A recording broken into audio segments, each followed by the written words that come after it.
ನಮಸ್ಕಾರ ಸ್ನೇಹಿತರೆ, ಇವತ್ತಿನ ವಿಡಿಯೋದಲ್ಲಿ ಮಾರುತಿ ಸುಜುಕಿ ಕಂಪ್ನಿಯ ಬ್ರೆಝಾ ಕಾರ್ನ on road price, down payment ಮತ್ತು EMI ಬಗ್ಗೆ ತಿಳಿಸ್ಕೊಡ್ತೀನಿ. ಅದಕ್ಕೂ ಮುಂಚೆ ನೀವು ನಮ್ಮ ಯೂಟ್ಯೂಬ್ ಚಾನಲ್ಗೆ ಸಬ್ಸ್ಕ್ರೈಬ್ ಆಗಿಲ್ಲ ಅಂತಂದರೆ ಕೆಳಗಡೆ ಕಾಣ್ತಾ ಇರೋ ರೆಡ್ ಕಲರ್ ಬಟನ್ ಮೇಲೆ ಕ್ಲಿಕ್ ಮಾಡಿ, ಪಕ್ಕದಲ್ಲೇ ಕಾಣ್ತಾ ಇರೋ ಗಂಟೆ ಗುರುತಿನ ಮೇಲೆ ಕ್ಲಿಕ್ ಮಾಡಿ ಆಲ್ ಅಂತ ಟೈಪ್ ಮಾಡಿ ಸಬ್ಸ್ಕ್ರೈಬ್ ಮಾಡ್ಕೊಳ್ಳಿ. ಮತ್ತು ಈ ವಿಡಿಯೋ ಇಷ್ಟ ಆದರೆ ಲೈಕ್, ಶೇರ್, ನಿಮಗೆ ಇಷ್ಟವಾದ ಕಾರ್ ಅಥವಾ ಬೈಕ್ನ ಕಮೆಂಟ್ ಮಾಡಿ. ಆ ಥರ on road price, down payment ಮತ್ತು EMI ಬಗ್ಗೆ ತಿಳಿಸ್ಕೊಡ್ತೀನಿ. ನಾನು ಈಗಾಗಲೇ ಕೆಲವೊಂದಿಷ್ಟು ಕಾರ್ಗಳ ಬೈಕ್ಗಳ ವೀಡಿಯೋ ಮಾಡಿದ್ದೀನಿ. ಆ ವಿಡಿಯೋಗಳು ನಮ್ಮ ಚಾನಲ್ಗೆ ವಿಸಿಟ್ ಮಾಡಿ ನೋಡಿ. Maruti Suzuki Brezza 1.5 litre K15C smart hybrid petrol engine, manual transmission engine. ಕಾರ್ನ ವೇರಿಯಂಟ್ ZXi ಪ್ಲಸ್ ವೇರಿಯಂಟ್. ಕಾರ್ನ ex showroom price 12,58,000, 12,58,000. RTO charges 2,38,350, 2,38,350 rupees.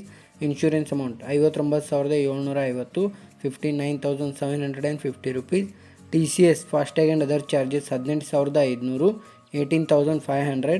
ಕಾರ್ನ ಆನ್ ರೋಡ್ ಪ್ರೈಸ್ 15,74,600, 15,74,600. ಕಾರ್ಗೆ down payment 5 lakh, 5 lakhs. Balance loan amount 10,74,600, 10,74,600. ಕಾರ್ಗೆ ಇಂಟ್ರೆಸ್ಟ್ ರೇಟ್ 9.9%, 9.9%. ಟೈಮ್ ಬಂದುಬಿಟ್ಟು 5 ವರ್ಷ, 6 ವರ್ಷ, 7 ವರ್ಷ, 5 year, 6 year, 7 year. 5 ವರ್ಷದ EMI 22,780, 22,780 rupees. 6 ವರ್ಷದ EMI 19,855, 19,855 rupees. 7 ವರ್ಷದ EMI 17,785, 17,785 rupees. ಈ ವಿಡಿಯೋ ನಿಮಗೆ ಇಷ್ಟ ಆಗಿದೆ ಅನ್ಕೋತೀನಿ. ಇಷ್ಟ ಆಗಿದ್ರೆ ಲೈಕ್, ಶೇರ್, ನಿಮಗೆ ಇಷ್ಟವಾದ ಕಾರ್ ಅಥವಾ ಬೈಕ್ನ ಕಮೆಂಟ್ ಮಾಡಿ. ಈಗಾಗಲೇ ಕೆಲವೊಂದಿಷ್ಟು ಕಾರ್ಗಳ ಬೈಕ್ಗಳ ವೀಡಿಯೋ ಮಾಡಿದ್ದೀನಿ. ಆ ವಿಡಿಯೋಗಳನ್ನ ನಮ್ಮ ಚಾನಲ್ಗೆ ವಿಸಿಟ್ ಮಾಡಿ ನೋಡಿ. Thank you for watching. ಧನ್ಯವಾದಗಳು.